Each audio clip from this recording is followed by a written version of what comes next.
It's a great pleasure to be here and to meet many of my longtime readers in the Washington Report on Middle East Affairs, with which I have been associated, it seems like, for decades. Now, we all know that Zionism has distorted American policy in the Middle East. At the same time, it has had a terribly negative impact upon Jewish life in the United States and throughout the world.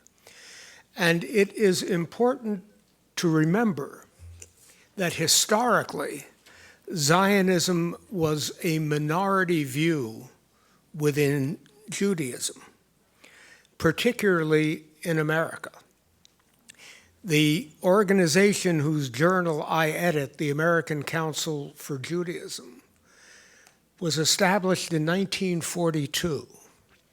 And it was established primarily because the established Jewish organizations, which had previously opposed the concept of Jewish nationalism, had changed course.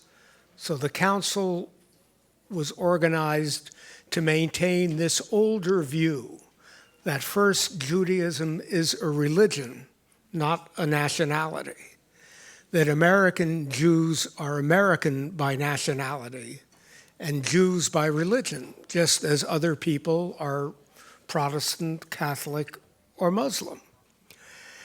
This was the view maintained by the vast majority of American Jews all through history. In my opinion, it's the view of the silent majority today.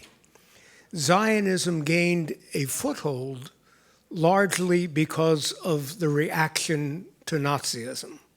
Something had to be done in the wake of the horror of Europe.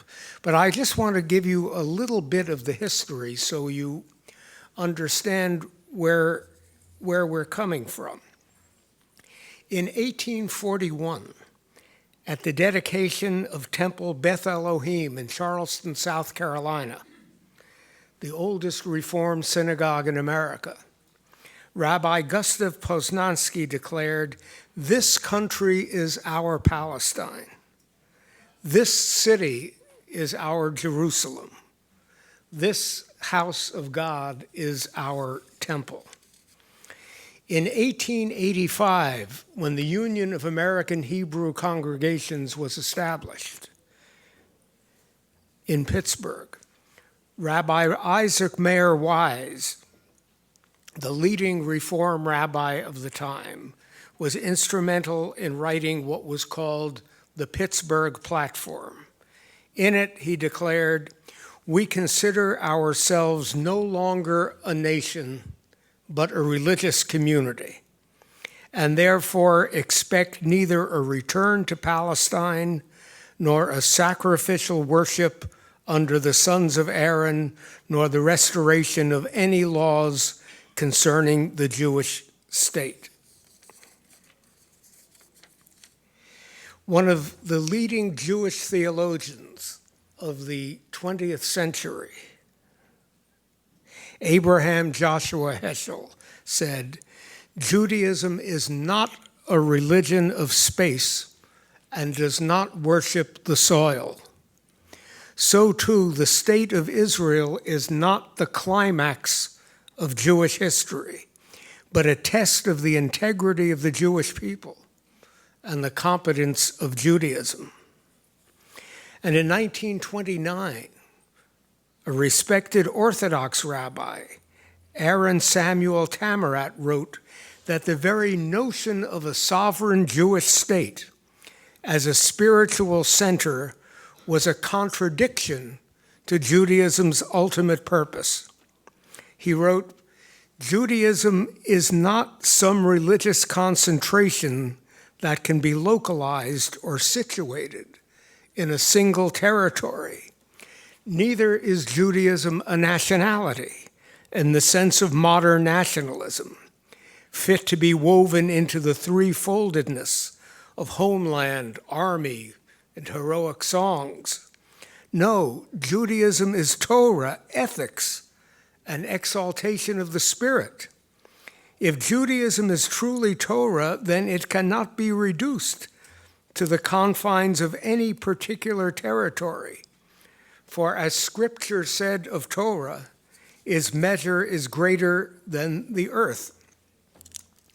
It is my opinion that what has happened to American Judaism has completely corrupted its religious nature.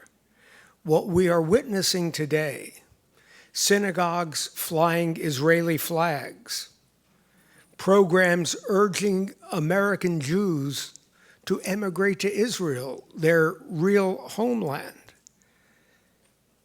is a form of idolatry, making the sovereign state of Israel the object of worship rather than God.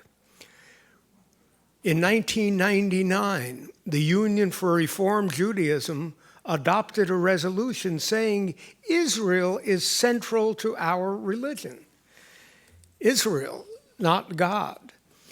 And one of the prominent Zionists, Professor Ruth Weiss of Harvard University, said at one time, "I would rather surround myself with Jews who loved Israel and didn't believe in God at all than with those who believed in God and did not love Israel."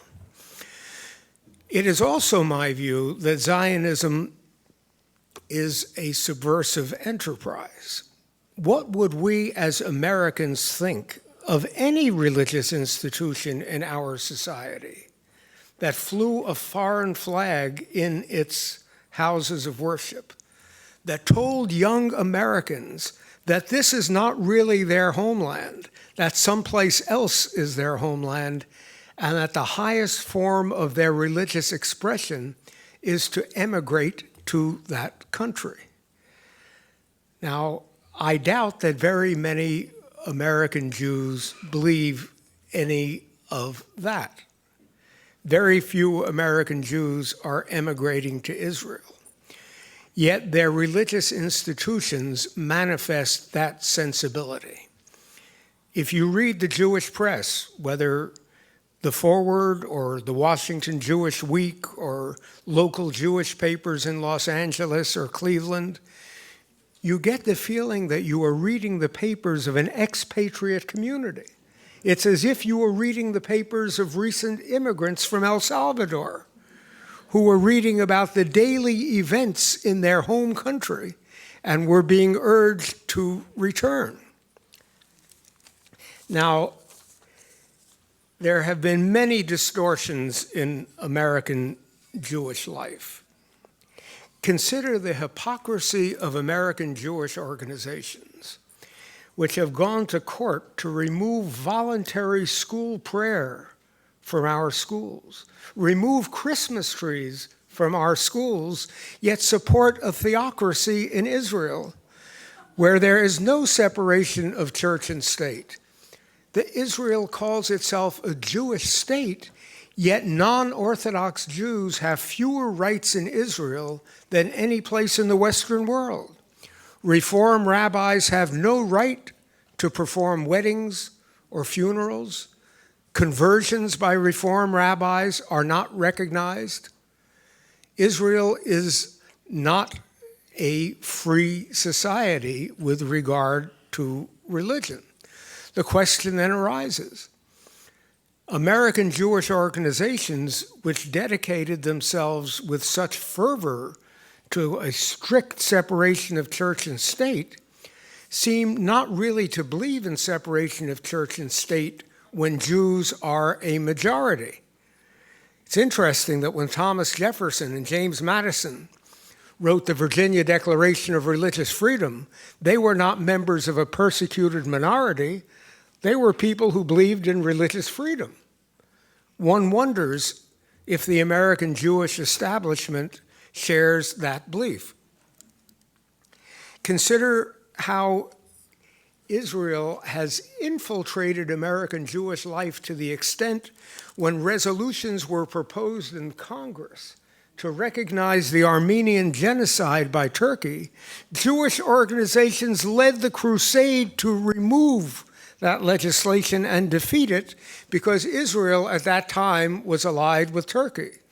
I suspect if the same resolution came up today, these organizations might take a different position.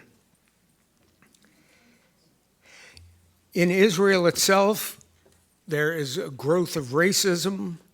There is a growth of religious extremism. The book, The King's Torah, was a bestseller. This is a book that said Jews and non-Jews are basically different in nature. Jews are much closer to God than non-Jews, who are referred to as uncompassionate.